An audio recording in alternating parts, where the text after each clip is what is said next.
हिंदू धर्मामध्ये विवाहित महिलांसाठी हरतालिकेचे पूजा आहे विवाहित महिलांसाठी विशेष आहे। या दिवशी स्त्रिया आपल्या पतीच्या दीर्घायुष्यासाठी उपवास करतात। हरतालिकेच्या व्रतामध्ये भगवान शिव आणि माता पार्वतीची विशेष पूजा केली जाते।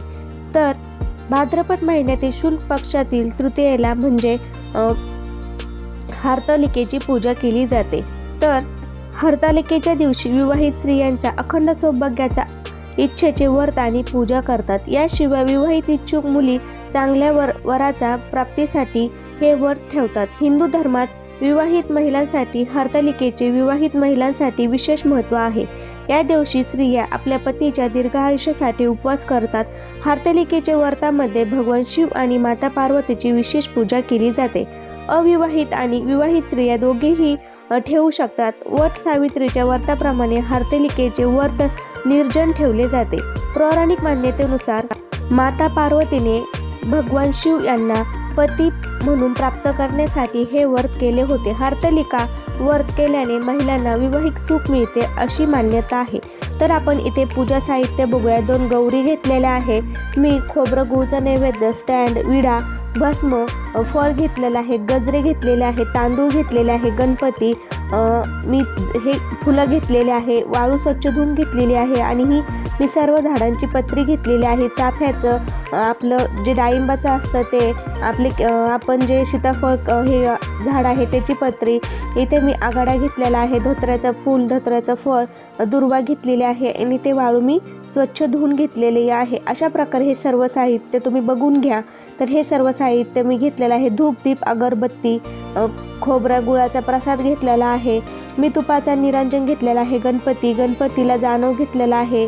गौऱ्या घेतलेल्या आहे 2, त्या गौऱ्यांना गजरा घेतलेला आहे, फळ घेतलेला आहे। अशा प्रकारे हे सर्व साहित्य आपण इथे घ्यायचं आहे। ते घेतल्यानंतर उदबत्ती घेतलेली आहे। इथे मी बघा हळदी कुंकू देखील घेतलेला आहे।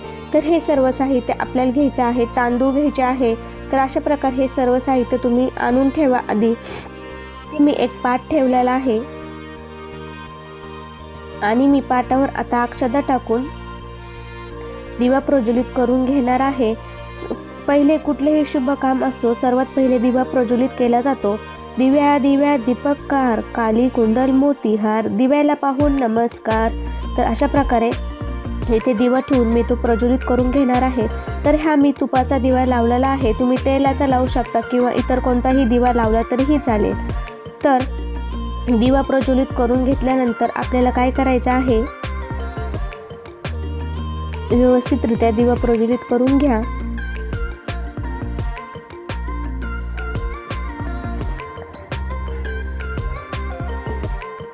ते झाल्यानंतर आपल्याला आता काय करायचं आहे, आपण जी स्वच्छ वाळू धुवून घेतलेली आहे त्याने आपल्याला शिवलिंग काढायचं आहे। तर व्यवस्थितरित्या थोडंसं पाणी निचरून द्या आणि ती वाळू अशी 2 मुठीमध्ये घ्या, वंजूळ भरून, आणि मग ती तिथे हे करा आणि त्याचं गोलपिंड काढून आपण शिवलिंग काढून घ्यायचं आहे। गणेश चतुर्थीच्या आदल्या दिवशी म्हणजे भाद्रपद शुक्ल तृतीयेला हरतालिका असे म्हटले जाते। या दिवशी मुली सुवासिक तेल लावून स्नान करते व स्नान केल्यानंतर स्वच्छ केलेल्या जागेवर एका जागी चौरंग ठेवावे, रांगोळी काढून व केळीच्या खांबांची चारही बाजूला सुशोभित करावे। ते काढल्यानंतर आपण तिथे पूजा मांडायची आहे। सर्वप्रथम स्वतःला हळदी कुंकू लावून देवासमोर विडे ठेवावे, अक्षदा हळद कुंकू वाहून मनोभावे नमस्कार करावा। घरातील वडीलधाऱ्यांचा मंडळींचा नमस्कार करून नंतर पूजा प्रारंभ करावी। पूजा करण्यापूर्वी दिव्याची पूजाही करावी। सर्वप्रथम गणपतीची आणि नंतर महादेव व सखी पार्वतीची षोडोपचार पूजा करावी। पूजेसाठी घेतलेले साहित्य विधीपूर्वक देवाला अर्पण करावे। पूजेसाठी लागणारे साहित्य असे आहे: चौरंग, रांगोळी, तांदूळ, पाण्याचा कलश, ताम्हण, पळी, पंचामृत असे सर्व साहित्य घ्यायचे आहे। पूजा केल्यानंतर आपल्याला वाळूने महादेव पिंड काढून घ्यायची आहे। ती व्यवस्थितरित्या महादेवाची पिंड काढून घेतल्यानंतर आपल्याला काय करायचं आहे, महादेवाची पिंड काढून झाल्यानंतर आपल्याला काय करायचं आहे, गणपतीची षोडोपचार पूजा किंवा तुम्ही देव पूजा केलेली असेल तर त्यानंतर तो गणपती तसाच ठेवला तरी चालेल। खाली अक्षता टाकून गणपतीला हळदी कुंकू लावून गणपती स्थापित करावे। गणपती स्थापित केल्यावर लाल फूल अर्पण करावे। लाल फूल ठेवल्यानंतर आपल्याला काय करायचं आहे, लाल फूल ठेवल्यानंतर आपल्याला तिथे पाण्याचा विडा ठेवायचा आहे.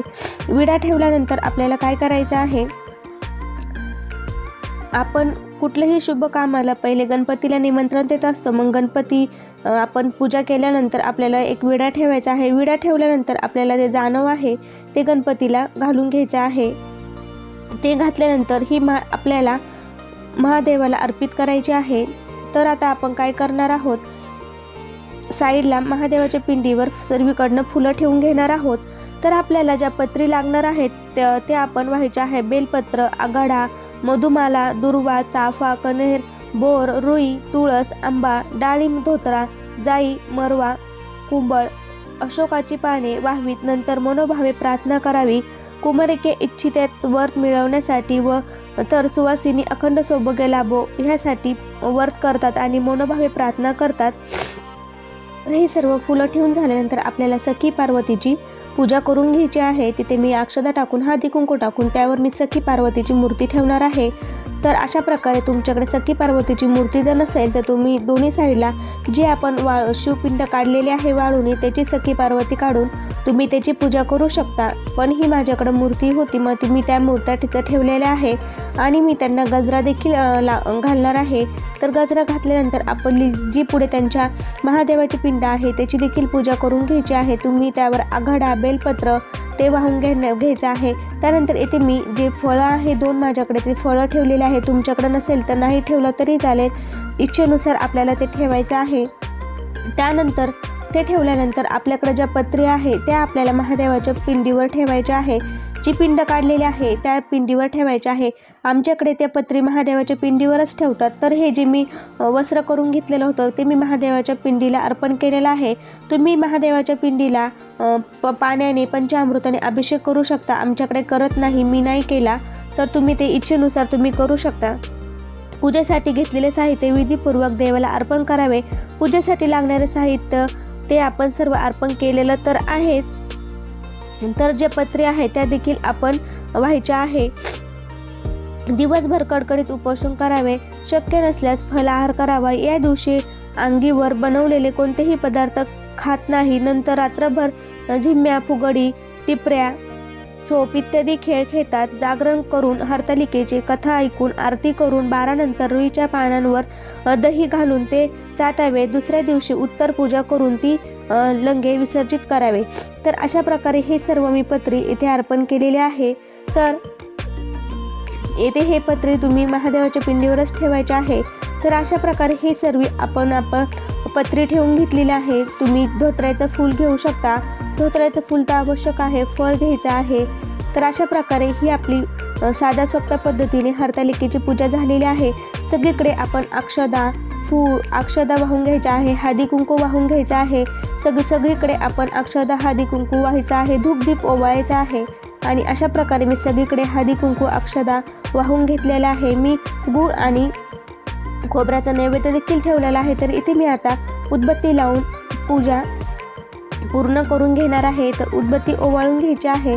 तर हे व्रत कुमारिका आपल्याला चांगला पती मिळावा यासाठी देखील करत असतात. प्रत्येकजण हे व्रत कुठल्या ना कुठल्या इच्छेसाठी करत असतात. आपल्या पतीला अखंड सौभाग्य प्राप्ती व्हावी, अखंड सौभाग्य मिळावे यासाठी देखील हे व्रत करत असतात. तर अशा प्रकारे मी इथे ही उदबत्ती ओवाळून घेतलेली आहे आणि उदबत्ती लावून घेतलेली आहे. आता मी धूप देखील लावणार आहे. तर तुम्ही ह्या उपवासाला तिखट पदार्थ न खाता फळाहार घ्यायचा आहे किंवा तुम्ही गोड खिचडी करू शकता किंवा तुम्ही गोड खीर देखील करून खाऊ शकता. तर अशा प्रकारे मी इथे धूप देखील लावून घेतलेला आहे. मनोभावे नमस्कार करायचा आहे. आपल्या पतीला दीर्घ आयुष्य मिळावे यासाठी प्रार्थना करायची आहे. तुम्ही सर्व पूजा झाल्यानंतर आरती करू शकता किंवा रात्री आरती केली तरीही चालेल. तर अशा प्रकारे सोप्या पद्धतीने आपल्याला ही हरतालिकेची पूजा मांडायची आहे. कसा वाटला व्हिडिओ ते कमेंटद्वारे नक्की सांगा. तुम्ही अजून जर आपल्या पूजा हॉबी चॅनलला सबस्क्राईब जर केले नसेल तर नक्की करा. चला तर मग पुन्हा भेटूया एका नवीन व्हिडिओमध्ये. व्हिडिओ बघितल्याबद्दल तुमचे सर्वांचे खूप खूप धन्यवाद. श्री स्वामी समर्थ.